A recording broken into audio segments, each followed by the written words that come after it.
The Magic Ring. Once upon a time there lived an old couple who had one son, called Martin. Now when the old man's time had come he stretched himself out on his bed and died. Though all his life long he had toiled and moiled, he only left his widow and son 200 florins.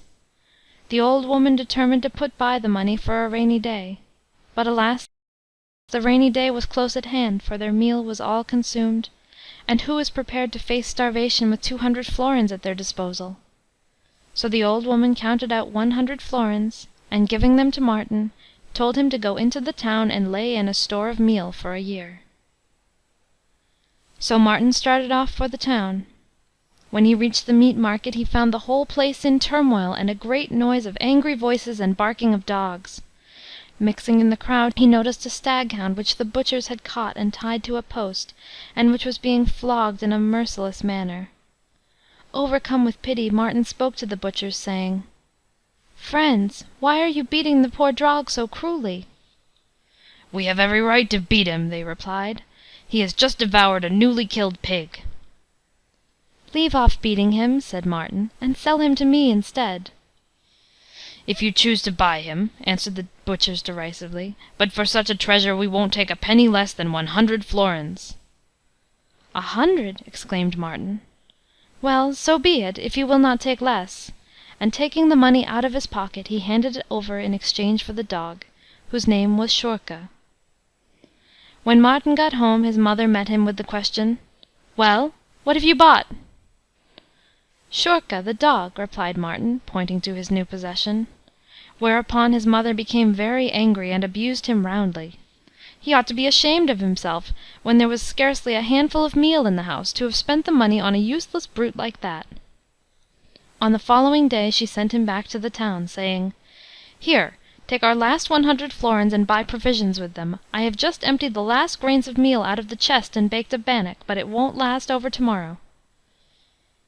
Just as Martin was entering the town he met a rough-looking peasant, who was dragging a cat after him by a string which was fastened around the poor beast's neck.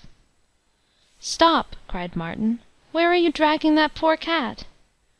"I mean to drown it," was the answer. "What harm has the poor beast done?" said Martin. "It has just killed a goose," replied the peasant. "Don't drown it, sell it to me instead," begged Martin. "Not for 100 florins," was the answer. "Surely for 100 florins you'll sell it," said Martin. "See, here is the money." And so saying, he handed him the 100 florins, which the peasant pocketed, and Martin took possession of the cat, which was called Waska. When he reached home his mother greeted him with the question, "Well, what have you brought back?" "I have brought this cat, Waska," answered Martin. "And what besides?" "I had no money over to buy anything else with," replied Martin. "You useless ne'er-do-well!" exclaimed his mother in a great passion. "Leave the house at once, and go and beg your bread amongst strangers." And as Martin did not dare to contradict her, he called Schurka and Waska, and started off with them to the nearest village in search of work. On the way he met a rich peasant, who asked him where he was going. "I want to get work as a day labourer," he answered. "Come along with me, then, but I must tell you I engage my labourers without wages. If you serve me faithfully for a year, I promise you it shall be to your advantage."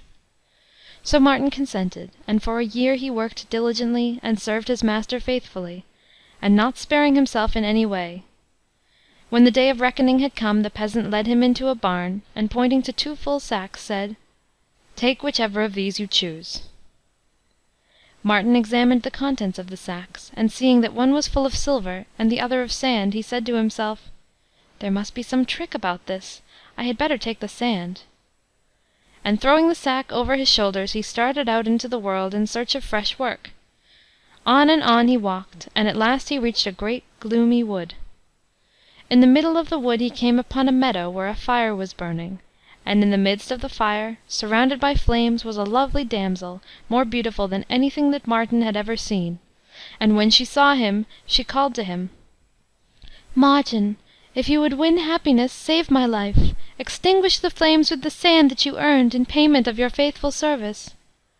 "Truly," thought Martin to himself, It would be more sensible to save a fellow being's life with this sand than to drag it about on one's back, seeing what a weight it is." And forthwith he lowered the sack from his shoulders and emptied its contents on the flames, and instantly the fire was extinguished. But at the same moment, lo and behold! the lovely damsel turned into a serpent, and darting upon him, coiled itself around his neck, and whispered lovingly in his ear: "Do not be afraid of me, Martin. I love you, and I will go with you through the world. But first you must follow me boldly into my father's kingdom, underneath the earth, and when we get there, remember this: he will offer you gold and silver and dazzling gems, but do not touch them. Ask him instead for the ring which he wears on his little finger, for in that ring lies a magic power. You have only to throw it from one hand to the other, and at once 12 young men will appear who will do your bidding, no matter how difficult it is, in a single night." So they started on their way, and after much wandering they reached a spot where a great rock rose straight up in the middle of the road.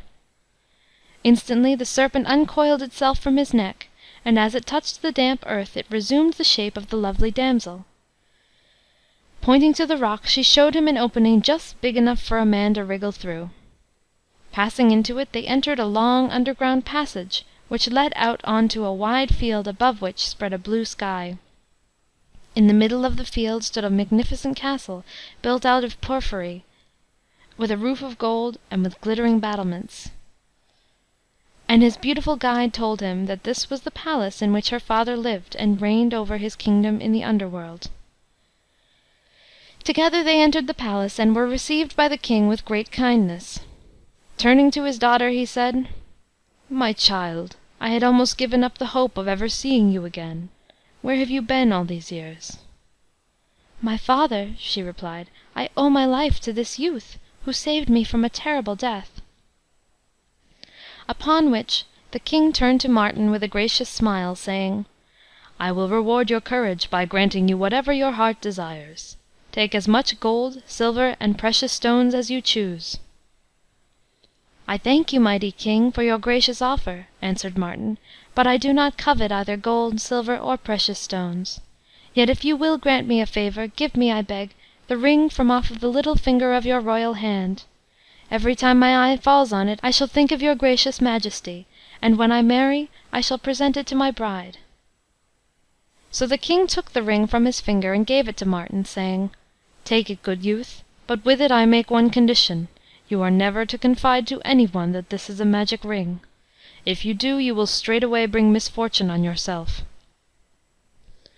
Martin took the ring, and having thanked the king, he set out on the same road by which he had come down into the underworld. When he had regained the upper air, he started for his old home, and having found his mother still living in the old house where he had left her, they settled down together very happily. So uneventful was their life, that it almost seemed as if it would go on in this way always without let or hindrance. But one day it suddenly came into his mind that he would like to get married, and moreover that he would choose a very grand wife, a king's daughter, in short. But as he did not trust himself as a wooer, he determined to send his old mother on the mission. "You must go to the king," he said to her, "and demand the hand of his lovely daughter in marriage for me." "What are you thinking of, my son?" answered the old woman, aghast at the idea. "Why cannot you marry some one in your own rank? That would be far more fitting than to send a poor old woman like me a wooing to the king's court for the hand of a princess. Why, it is as much as our heads are worth. Neither my life nor yours would be worth anything if I went on such a fool's errand." "Never fear, little mother," answered Martin. "Trust me, all will be well. But see that you do not come back without an answer of some kind."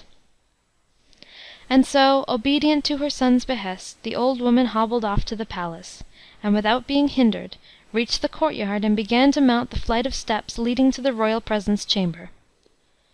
At the head of the landing rows of courtiers were collected in magnificent attire, who stared at the queer old figure, and called to her, and explained to her with every kind of sign that it was strictly forbidden to mount those steps. But their stern words and forbidding gestures made no impression whatever on the old woman, and she resolutely continued to climb the stairs, bent on carrying out her son's orders. Upon this, some of the courtiers seized her by the arms and held her back by sheer force, at which she set up such a yell that the king himself heard it, and stepped out on the balcony to see what was the matter. When he beheld the old woman flinging her arms wildly about, and heard her scream that she would not leave the place till she had laid her case before the King, he ordered that she should be brought into his presence. And forthwith she was conducted into the golden presence chamber, where, leaning back among cushions of royal purple, the King sat, surrounded by his counsellors and courtiers. Curtseying low, the old woman stood silent before him.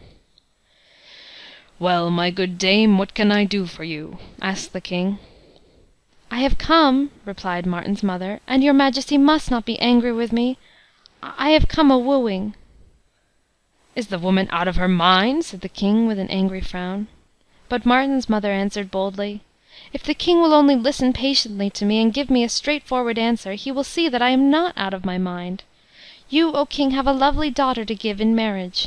I have a son, a wooer, as clever a youth and as good a son-in-law as you will find in your whole kingdom. There is nothing that he cannot do.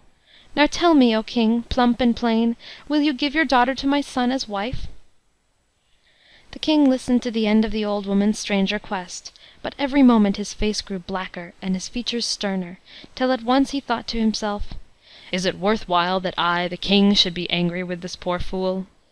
And all the courtiers and counsellors were amazed when they saw the hard lines around his mouth, and the frown on his brow grow smooth, and heard the mild but mocking tones in which he answered the old woman, saying, "If your son is as wonderfully clever as you say, and if there is nothing in the world that he cannot do, let him build a magnificent castle just opposite my palace windows, in 24 hours. The palaces must be joined together by bridge of pure crystal. On each side of the bridge there must be growing trees, having golden and silver apples, and with birds of paradise among the branches.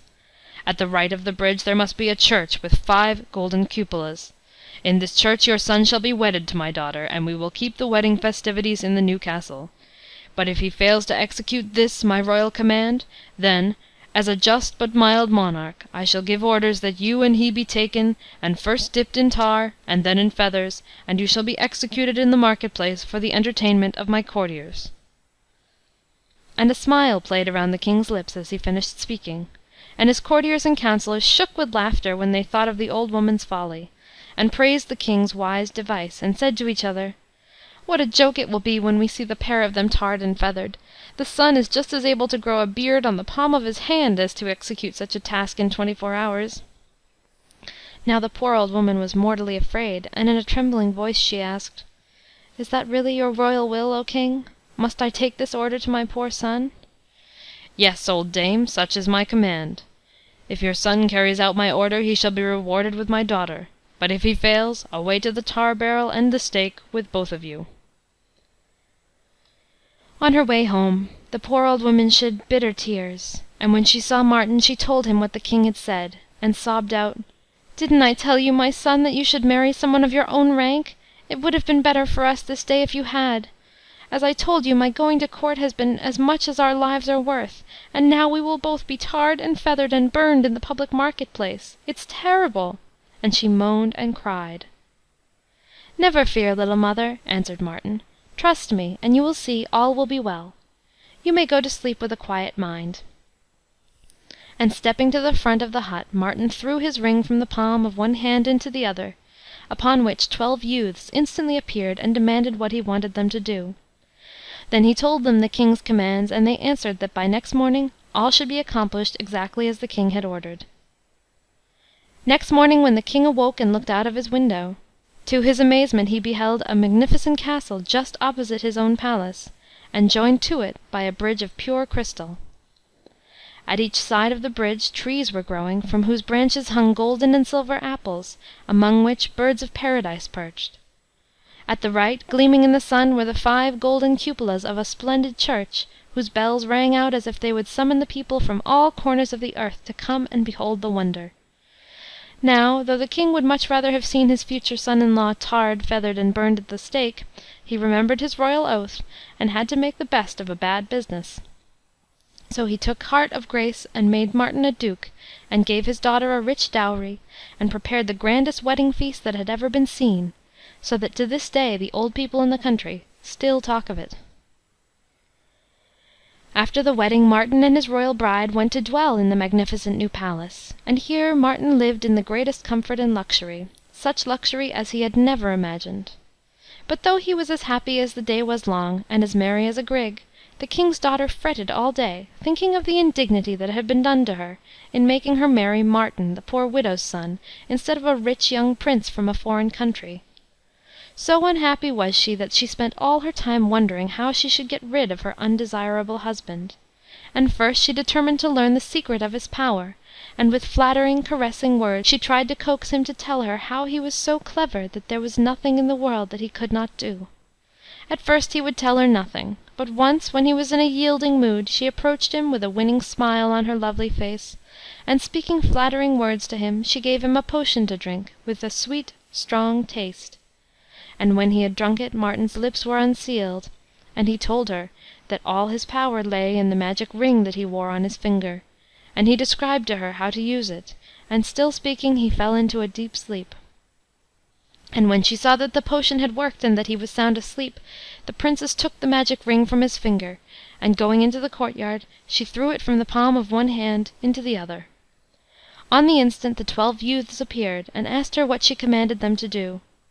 Then she told them that by the next morning they were to do away with the castle, and the bridge, and the church, and put in their stead the humble hut in which Martin used to live with his mother, and that while he slept her husband was to be carried to his old lowly room, and that they were to bear her away to the utmost ends of the earth, where an old king lived who would make her welcome in his palace, and surround her with the state that befitted a royal princess. "You shall be obeyed," answered the 12 youths at the same moment. And lo and behold! The following morning, when the king woke and looked out of his window, he beheld to his amazement that the palace, bridge, church, and trees had all vanished, and there was nothing in their place but a bare, miserable-looking hut. Immediately the king sent for his son-in-law, and commanded him to explain what had happened. But Martin looked at his royal father-in-law, and answered never a word. Then the king was very angry, and calling a council together, he charged Martin with having been guilty of witchcraft, and of having deceived the king, and of having made away with the princess, and he was condemned to imprisonment in a high stone tower, with neither meat nor drink, till he should die of starvation. Then, in the hour of his dire necessity, his old friends Schurka the dog and Waska the cat remembered how Martin had once saved them from a cruel death, and they took counsel together as to how they should help him. And Schurka growled, and was of the opinion that he would like to tear everyone in pieces. But Waska purred meditatively, scratched the back of her ear with a velvet paw, and remained lost in thought. At the end of a few minutes she had made up her mind, and turning to Schurka said, "Let us go together into the town, and the moment we meet a baker, you must make a rush between his legs, and upset the tray from off his head. I will lay hold of the rolls, and will carry them off to our master." No sooner said than done. Together the 2 faithful creatures trotted off into the town, and very soon they met a baker bearing a tray on his head, and looking around on all sides while he cried, "Fresh roll, sweet cake, fancy bread of every kind, come and buy, come and take, sure you'll find it to your mind." At that moment Schurka made a rush between his legs. The baker stumbled, the tray was upset, the rolls fell to the ground, and while the man angrily pursued Schurka, Waska managed to drag the rolls out of sight behind a bush. And when, a moment later, Schurka joined her, they set out at a full tilt to the stone tower where Martin was a prisoner, taking the rolls with them. Waska, being very agile, climbed up by the outside to the grated window, and called in an anxious voice, "Are you alive, master?" "Scarcely alive, almost starved to death," answered Martin in a weak voice. "I little thought it would come to this, that I should die of hunger." "Never fear, dear master, Schurka and I will look after you," said Waska, and in another moment she had climbed down and brought him back a roll, and then another and another, till she had brought him the whole tray-load. Upon which she said, "Dear master, Schurka and I are going off to a distant kingdom at the utmost ends of the earth, to fetch you back your magic ring. You must be careful that the rolls last till our return." And Waska took leave of her beloved master, and set off with Schurka on their journey. On and on they travelled, looking always to right and left for traces of the Princess, following up every track, making inquiries of every cat and dog they met, listening to the talk of every wayfarer they passed, and at last they heard that the kingdom at the utmost ends of the earth, where the 12 youths had borne the Princess, was not very far off. And one day they reached that distant kingdom, and going at once into the palace, they began to make friends with all the dogs and cats in the place, and to question them about the Princess and the magic ring. But no one could tell them much about either. Now, one day it chanced that Waska had gone down to the palace cellar to hunt for mice and rats, and seeing an especially fat, well-fed mouse, she pounced upon it, buried her claws in its soft fur, and was just going to gobble it up, when she was stopped by the pleading tones of the little creature, saying, "If you will only spare my life, I will be of great service to you. I will do everything in my power for you, for I am the king of the mice, and if I perish, the whole race will die out."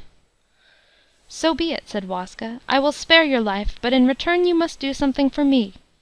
In this castle there lives a Princess, the wicked wife of my dear master. She has stolen away his magic ring. You must get it away from her at whatever cost, do you hear? Till you have done this, I won't take my claws out of your fur." "Good," replied the mouse. "I will do what you ask." And so saying, he summoned all the mice in his kingdom together. A countless number of mice, small and big, brown and grey, assembled and formed a circle around their king, who was a prisoner under Waska's claws. Turning to them, he said, "Dear and faithful subjects, whoever among you will steal the magic ring from the strange Princess will release me from a cruel death, and I shall honour him above all the other mice in the kingdom." Instantly a tiny mouse stepped forward and said, "I often creep about the Princess's bedroom at night, and I have noticed that she has a ring which she treasures as the apple of her eye. All day she wears it on her finger, and at night she keeps it in her mouth. I will undertake, sire, to steal away the ring for you." And the tiny mouse tripped away into the bedroom of the Princess, and waited for nightfall. Then, when the Princess had fallen asleep, it crept up onto her bed and gnawed a hole in the pillow, through which it dragged, one by one, little down feathers, and threw them under the Princess's nose. And the fluff flew into the Princess's nose and into her mouth, and starting up she sneezed and coughed, and the ring fell out of her mouth onto the coverlet. In a flash the tiny mouse had seized it and brought it to Waska as a ransom for the king of the mice. Thereupon Waska and Schurka started off and travelled night and day till they reached the stone tower where Martin was imprisoned, and the cat climbed up the window and called out to him, "Martin, dear master, are you still alive?" "Ah, Waska, my faithful little cat, is that you?" replied a weak voice. "I am dying of hunger. For 3 days I have not tasted food." "Be of good heart, dear master," replied Waska. "From this day forth you will know nothing but happiness and prosperity. If this were a moment to trouble you with riddles, I would make you guess what Schurka and I have brought you back. Only think, we have found you your ring." At these words Martin's joy knew no bounds, and he stroked her fondly, and she rubbed up against him and purred happily, while below Schurka bounded in the air and barked joyfully. Then Martin took the ring, and threw it from one hand into the other, and instantly the 12 youths appeared, and asked what they were to do. "Fetch me something to eat and drink as quickly as possible, and after that bring musicians hither, and let us have music all day long." Now, when the people in the town and palace heard music coming from the tower, they were filled with amazement, and came to the king with the news that witchcraft must be going on in Martin's tower, for instead of dying of starvation he was seemingly making merry to the sound of music, and to the clatter of plates and glass and knives and forks, and the music was so enchantingly sweet that all the passer-by stood still to listen to it. On this the king sent at once a messenger to Starvation Tower, and he was so astonished with what he saw that he remained rooted to the spot.